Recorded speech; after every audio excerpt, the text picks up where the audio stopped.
Salut tout le monde et bienvenue dans cette nouvelle critique dans laquelle on va parler du film Trap.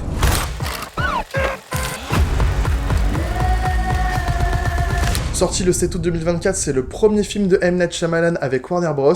Et il raconte l'histoire de Cooper, joué par Josh Hartnett, qui accompagne sa fille Riley, jouée par Ariel Donoghue, à un concert d'une pop star qui s'appelle Lady Raven, jouée par Saleka Shyamalan. Mais le père de famille se rend vite compte que tout le concert est un piège pour attraper un serial killer, le boucher. Sauf que le boucher, c'est lui. D'avoir le point de vue du méchant, c'est vraiment un concept très intéressant venant de Shyamalan, lui qui est d'habitude très positif et a tendance à vouloir faire réussir ses protagonistes. J'étais très curieux de savoir comment il allait se débrouiller, vu que là, pour le coup, le protagoniste, c'est l'antagoniste. Et globalement, j'ai vraiment passé un très bon moment. J'aime énormément le cinéma de Shyamalan, je suis pas trop objectif sur ce côté-là, je sais que c'est pas trop la tasse de thé de tout le monde, mais en tout cas, moi, c'est tout ce que j'aime. Et avant de rentrer un petit peu plus dans le détail, j'aimerais faire un petit aparté. J'ai vu beaucoup de gens qui partent du principe qu'un film de Shyamalan doit forcément avoir un twist. Sauf que pour vous donner une idée, sur ces 16 films qu'il a réalisés, il y en a qu'un tiers qui ont un twist. Donc si on part du principe qu'il y en a un, c'est un risque à se retrouver déçu ou un petit peu frustré s'il y en a pas. Et franchement, ça a pas dû aider la carrière de ce mec, qui fait vraiment des films par passion et qui met vraiment toutes ses tripes dans chaque projet. Voilà, c'était juste un petit point que je trouvais intéressant de mentionner. Maintenant, côté réalisation, Shyamalan est vraiment fidèle à lui-même. On a beaucoup de plans fixes, posés, millimétrés, on a ces fameux gros plans face cam qu'il fait souvent, où on voit vraiment les personnages qui parlent directement en regardant la caméra, ce qui donne un sentiment un petit peu de malaise selon les situations, quand c'est bien utilisé. Et quand il y a du mouvement, tout est calculé, fluide, précis, et toujours motivé par l'action. Le budget doit y faire beaucoup aussi. Bon, avec 30 millions, on est loin des 130 qu'il avait pour After Earth, par exemple. Mais avec 30 millions, on peut se permettre de faire un film qui se passe en majorité dans une salle de concert avec des figurants sur absolument tous les plans. Là où, pour le coup, ces derniers films étaient plutôt dans des cadres plus isolés. La plage dans Hold, la cabane dans Knock at the Cabin, ou bien encore la maison des grands-parents dans The Visit. Une décision de réal qui est assez intéressante, c'est qu'on est toujours du point de vue des personnages. On ne voit jamais le concert plus proche que là où sont les personnages. Ce qui est à la fois très intéressant, mais aussi un petit peu restrictif, parce que du coup, les plans de la performance sont toujours très statiques, et du coup pas très variés. Mais pour retranscrire la paranoïa de Cooper qui augmente au fur et à mesure du film, c'est vraiment très bienvenu. Et jusqu'à un certain point, on ne remarque rien si le personnage ne l'a pas remarqué. Donc on voit vraiment que le piège se met en place en même temps que Cooper s'en rend compte. Côté acting, c'est vraiment impeccable. Josh Hartnett en particulier, qui est vraiment terrifiant dans sa capacité de switcher du père de famille jovial qui peut sympathiser avec absolument tout le monde, au serial killer qui veut à tout prix s'échapper de ce piège. Franchement, c'est le meilleur atout du film, sans hésiter.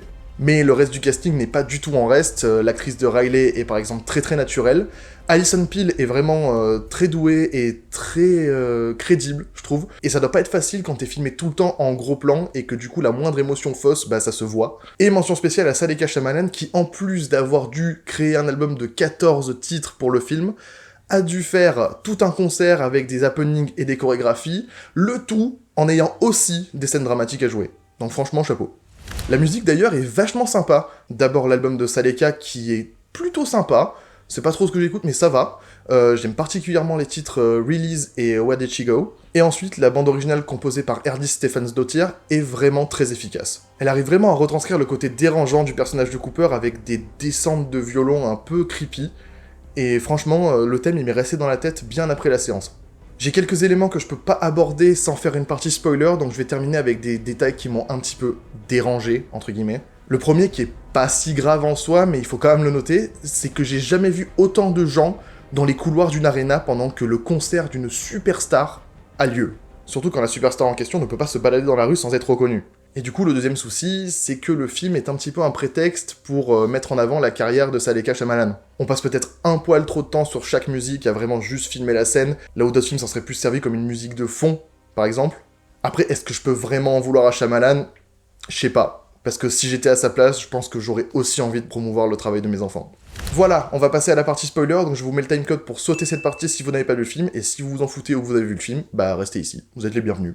Au début, j'ai dit que je me demandais comment Shyamalan allait s'en sortir avec le méchant pour protagoniste, parce qu'on va pas se mentir, c'est compliqué de s'identifier à un personnage qui ne mérite pas de gagner. Et il s'en sort de manière assez intéressante et détournée. Exactement à la moitié du film, quand Cooper menace de tuer sa victime si Lady Raven ne les aide pas à s'échapper, on switch de point de vue et on prend celui de Lady Raven. On n'est plus du point de vue de Cooper, et du coup, on détourne le problème en passant du côté de la victime. Ce qui fait que là où la menace était la police dans la première partie, dans la deuxième, bah c'est Cooper. Mais ça n'empêche pas Shyamalan d'avoir fait un truc que je n'ai pas vu venir. La fin du film, là, le dernier plan dans le fourgon, qui suggère que Cooper s'en sort en se démenottant et en rigolant comme un psychopathe, c'est assez couillu de Shyamalan, parce que c'est plutôt cynique et assez inhabituel. Bon, il a déjà fait des films comme ça, mais ça faisait longtemps qu'il n'était pas allé sur ce terrain, parce qu'il est allé par exemple jusqu'à changer la fin de Knock at the Cabin, parce que le livre avait une fin trop sombre. Et c'est ça que j'aime avec Shyamalan, c'est qu'au bout de 16 films, il arrive encore à se renouveler et à faire quelque chose d'intéressant. Voilà, c'est tout pour cette vidéo, vous l'avez compris, j'ai vraiment beaucoup aimé le film, et je lui donnerai la note de 7,5 sur 10. Franchement, on passe un super moment, il y a des scènes qui sont plutôt drôles, des scènes de vraie tension, et du coup, le global fait que je trouve que c'est encore un très bon film de Shyamalan. Donc, n'hésitez pas à partager, liker et commenter cette vidéo si elle vous a plu, à vous abonner à ma chaîne et rejoindre mes réseaux sociaux, tous les liens sont dans la description, et on se retrouve très bientôt pour une nouvelle vidéo. Allez, salut!